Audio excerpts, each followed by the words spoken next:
Most people are spinning their wheels, draining their energy on the wrong things, and never quite reaching the level that they want. But the top 2%, they are doing things quite differently.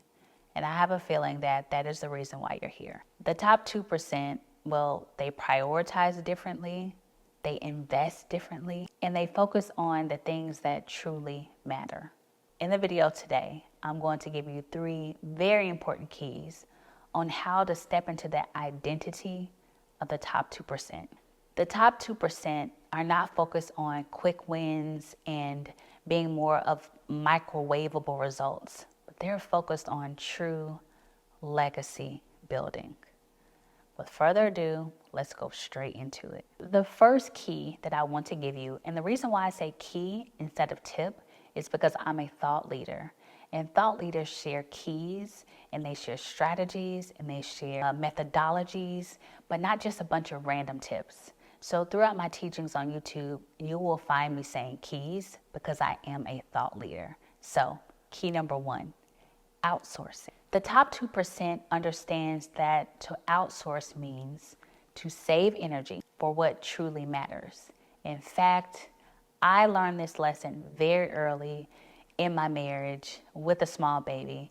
And if you haven't heard this video, I'll just insert it right here. There's a hidden cost we pay every day, even when we think we're saving money in certain areas. And often we don't even realize it. Let's rewind.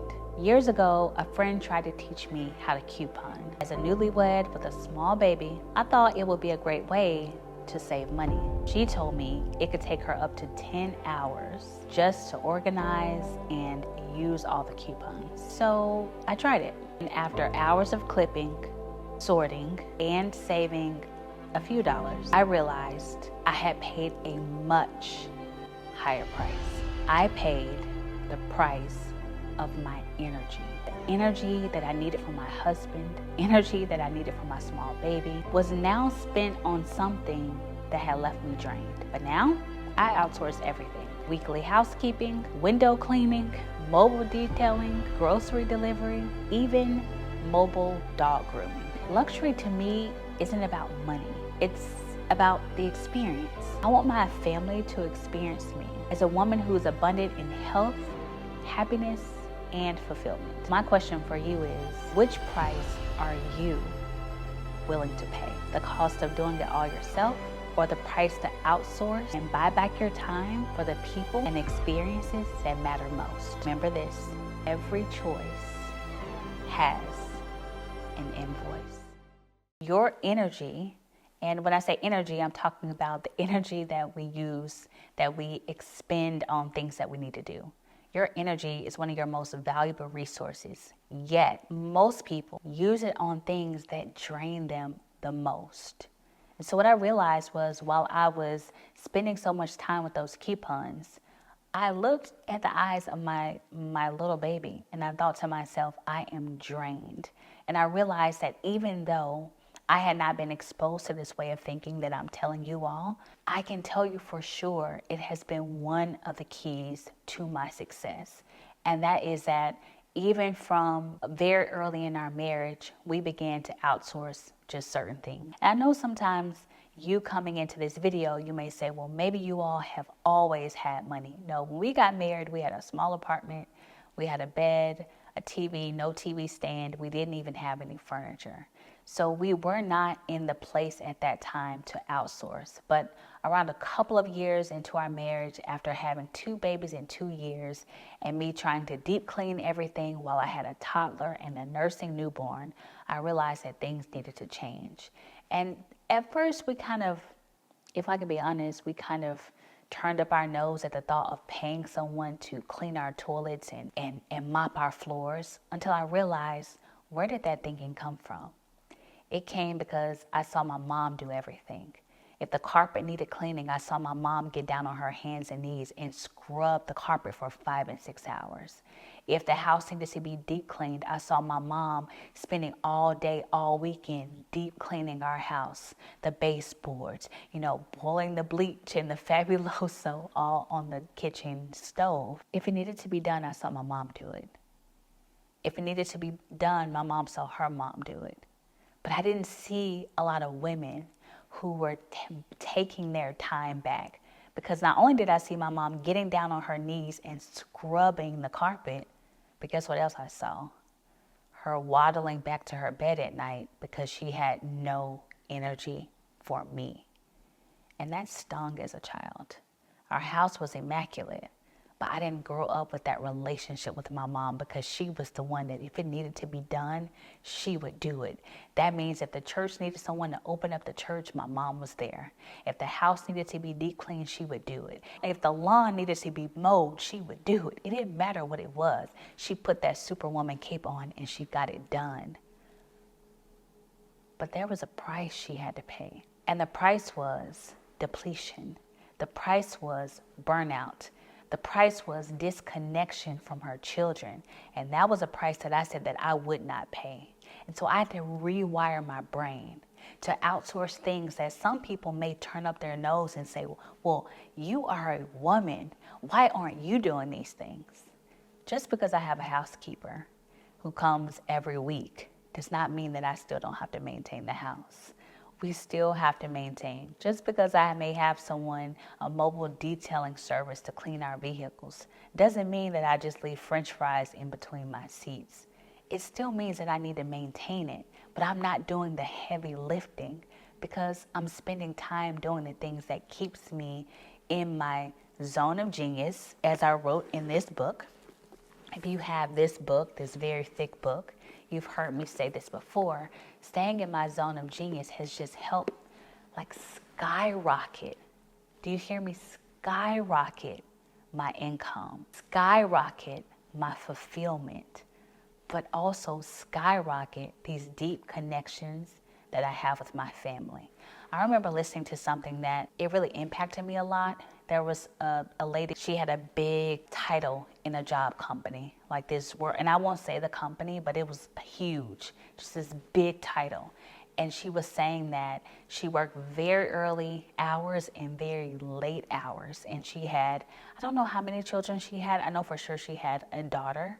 And she told her daughter that basically, you know, this is my life. This is a sacrifice. I'm not able to spend time with you because I have worked myself up this ladder. I've worked myself into this position. And this is the sacrifice that I'm willing to make. I'm willing to make the sacrifice of not being around that much.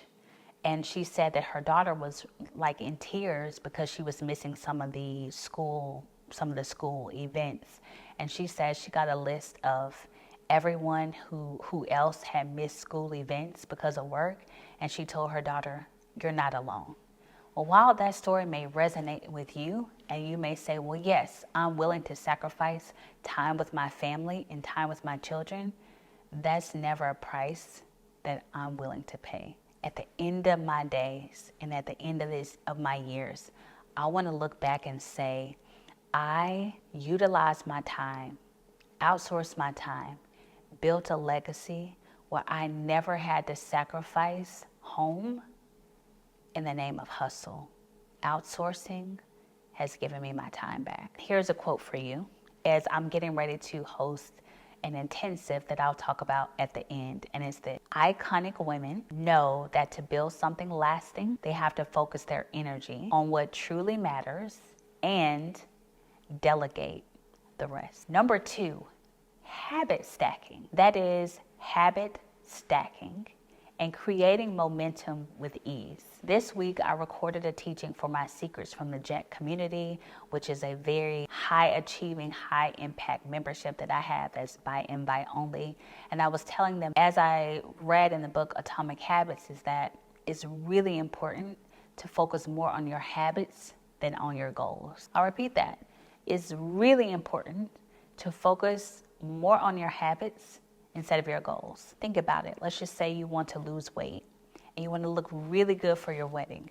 You want to look really good for your vacation. And so you eat your salads and you count your carbs and you do all of your strength training and everything that you have to do. But then the vacation comes and you can fit in the bikini and you don't need to eat that way anymore. And that's how a lot of yo-yos happen in our lives because we focus so much on the goal and not on the habits. that we use to achieve the goal. And I personally think that in my life, if my goal is here, I want my habits to be here in order of importance. Habits over goals. And one thing that's helped me is what I told my Secrets from the Jet community is this, is that I want to make my habits very attractive and very appealing. For example, there was a time that eating healthy just seemed so boring to me. You have a piece of chicken, you have some broccoli, it just does something to me, brown and green. It just was not appealing to me. And so then I go and I get the blueberry muffins, or I go and get the colorful M&Ms, or I just go and get something with some color. And so what I thought that I was reaching for carbs, what I was really reaching was for color, something that was aesthetically pleasing to me, something that just really activated that brain of, I'm excited about this. I'm not excited about chicken and broccoli, but I am excited about chicken, broccoli, and sweet potato. I'm not excited about a Caesar salad with a bunch of leaves and some dressing and some little bread croutons. But what I am excited about that I eat every single day is a salad with salmon and some orange carrots, some yellow banana peppers, and some apples, and it just looks like an assortment of rainbow goodness. And I realized that when it comes to high achievers, that 2%, their habits that they have, that they stack together. For me, it's 5 things that I do every single day. And I won't necessarily tell you what my habits are that I do every day, because that won't help you.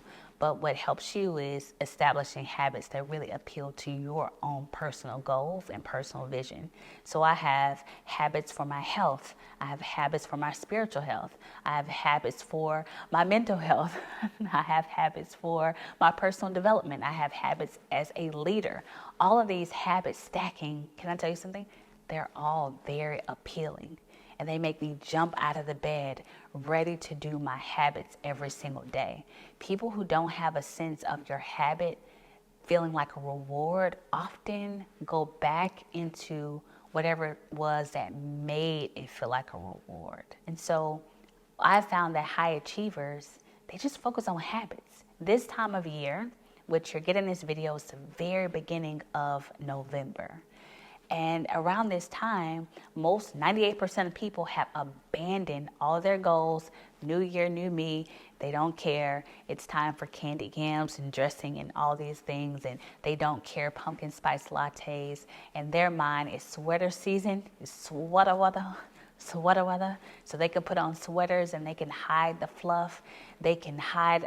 It doesn't matter. 98% of people are abandoning their goals this time of year, because it's Thanksgiving time and it's Christmas time and it's New Year's Eve and it's holiday parties, and I don't have time for all of those things.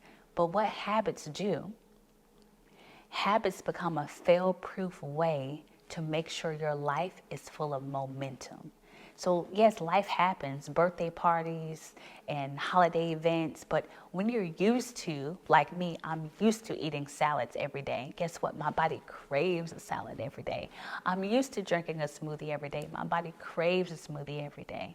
So just intuitively, when I'm invited to these events, yes, I may eat a couple of forks of a piece of cake, but my habits are so much stronger than my goals, that whatever I feel like I'm amongst can never derail me from the progress that I have made and I am making.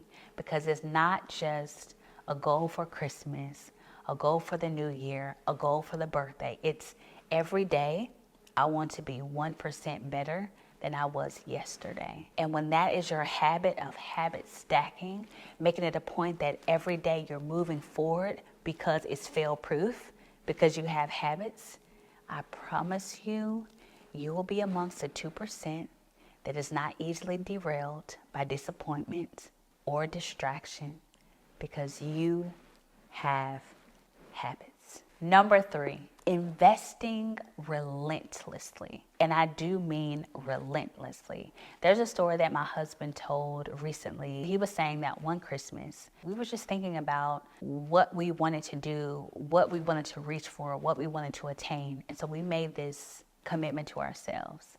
We said, hey, let's not buy Christmas gifts. Let's not buy it for ourselves. Let's not buy it for our children. Let's purchase a coaching program. At that time, that was $20,000. And that sounds crazy. Can I tell you what we ate for Christmas Day? You are probably going to flip when I tell you this. But let me tell you anyway. Christmas Day, we decided, hey, I'm not going to cook. Our children were little. We didn't want to invest in like fine dining, and nothing is open on Christmas, really. Like nothing is really open, but a lot of fine dining, some fine dining restaurants that we would have paid top dollar. And I didn't, again, going back to number one, I didn't want to expend energy and have nothing left for my family on Christmas Day. So guess what we ate? We drove to Walgreens, got ourselves 2 frozen pizzas, and we took those pizzas back home and we put those pizzas in the oven. We got a cheese one for our children and pepperoni one for us. And we sliced that pizza and we said, Merry Christmas. We invested $20,000.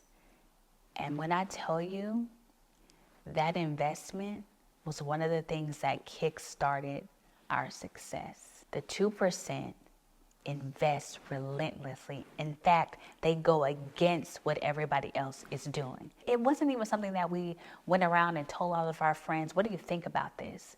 And I always ask people, why do you ask people for advice who haven't been where you're trying to go? Because their perspective is probably going to be on investing in things that have no legacy building. Does that mean that you can't buy gifts for Christmas? No.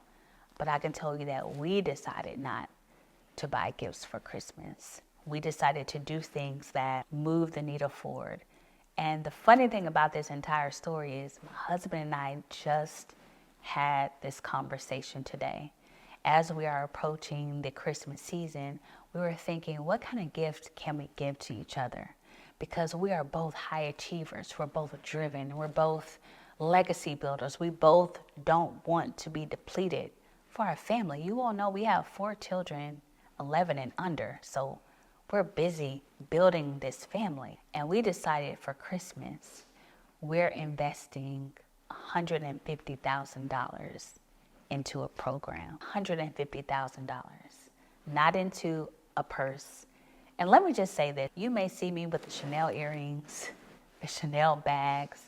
You may see us on private jets. But if you look at our tax statements, if you look at our largest line items, there will be 2 things that are true. The first one, how much seed that we sow. We are huge givers.